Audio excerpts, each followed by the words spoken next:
Okay, so part 2 of turning 24 years of experience in paintballing into something usable in the world of airsoft. In this episode, I'm going to be exploring the bolt-action world of airsoft sniper rifles and seeing if I can turn this into something that I can use to hit people with. Let's go and give it a go. Just sounds so cool. This sounds cool. Yeah, that sounds cool. What's that with Dad? Did I get you, Ed? What are you trying to do? Nothing, because it's not loaded. I don't like it here. It's too scary. So I spent a lot of time reading through every single one of the comments on my last video to see where I could learn, where I was going wrong, but I needed the honest conversations with everybody to find out that, you know, starting with the AAT11 wasn't a good idea. So while perusing such comments, I was then on Mr. Internet and I was looking at airsoft sniper rifles because, let's be honest, everybody wants to be a sniper because sniping sounds cool, it looks cool, and it's just something that a lot of people aspire to do. And that's where I found the Action Army T11 sniper rifle. Not just any sniper rifle though, no. No. This was the deciding factor, was the fact that I could remove the stock. And whoa, before anybody says anything, I know what you're going to say. You can't shoot rifles without a stock. You're never going to get any accuracy. It's going to be really hard. And I'm not going to lie, it is really hard. I didn't appreciate pulling back a bolt would be quite so difficult without the stock. But I'll be honest, the first thing I did when I bought this rifle was throw the stock in the bin. So this is what it looks like now. Yeah, oh, sorry love. Doesn't it look nice? Doesn't it look nice? And that is what you call a sawn-off bolt-action rifle.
So before everybody thinks I'm going completely mad, the only reason why I choose to not run a stock on a rifle is because 24 years of paintballing, I always wear a mask, I always will wear a mask.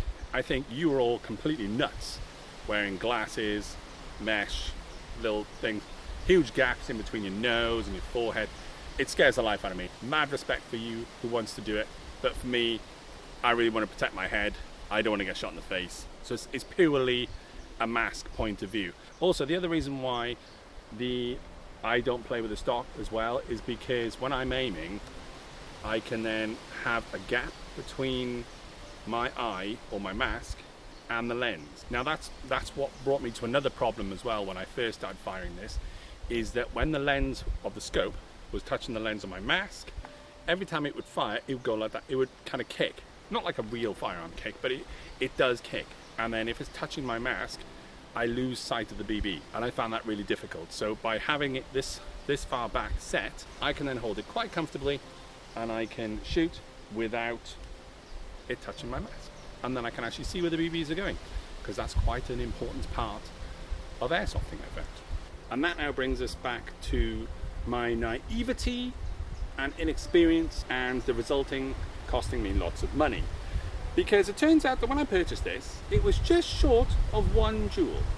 Now, not being an experienced airsofter, I'm pretty sure that's not a great start for an airsoft sniper rifle. So I then went to the horrible world of upgrades, and I now understand why you guys and girls spend phenomenal amounts of money on putting every little bit into these guns to make them shoot like lasers. Because upgrade after upgrade after upgrade after more expensive upgrades after breaking upgrades and then buying more upgrades, I finally got this shooting to below the sniper rifle limit, so it's kind of closer to the DMR velocity kind of thing, but it just means I can use the 20-meter engagement distance most of the time. But now, not only does it not shoot to the left, which is what it was doing before, but now it actually shoots where the scope is going, and I can hit real people with it, and it's just what I'd imagined a bolt-action sniper rifle to do. It makes me feel like an elusive sniper. It just makes me feel amazing when you get a single shot from a single BB, and it just gives me chills. Gives me chills. So let's go and have a look if I can actually shoot people. He's gone around the right on the mounds.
Oh, I got him!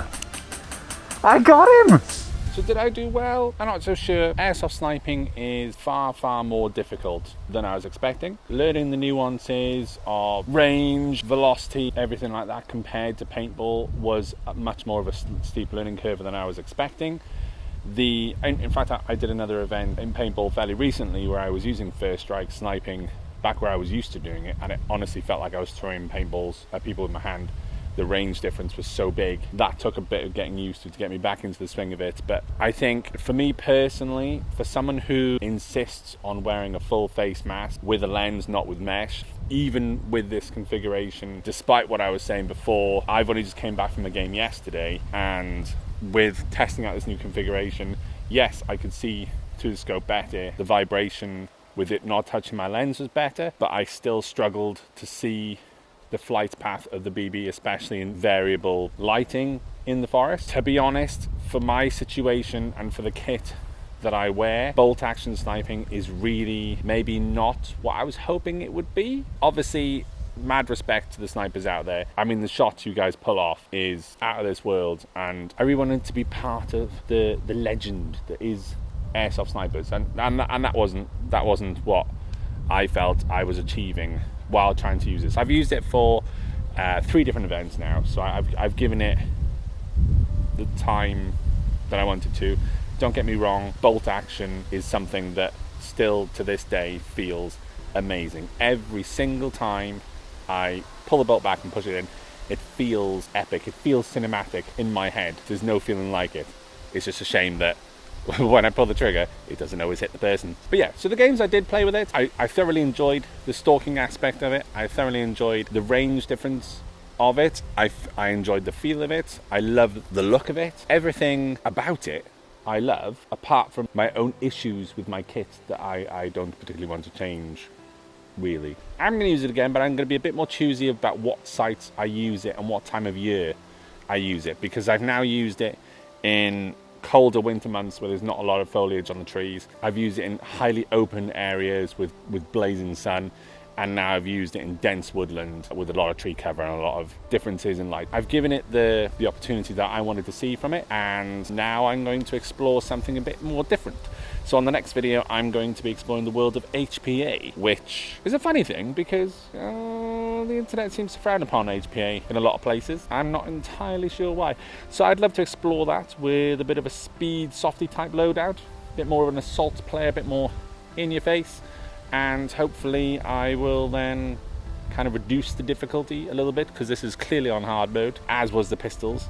So once again, thank you for the continued support on the last video. It was really appreciated. I learned an awful lot in those comments, more than I've ever learned on any public Reddit forum or any of that rubbish. So I highly appreciate everything feedback wise, what I could do to improve things, what I could do, what I shouldn't be doing. And if you are a bolt action sniper player and you have some tips and tricks and things I could try, then please, by all means, drop them in the comments, because I love this thing. I'd love to become prolific. I'd love to become an expert of using these kind of things. So yeah, so next video, HPA, speed soft, a bit of pew pew, fun switch time, and I will see you guys on the next video. Thank you.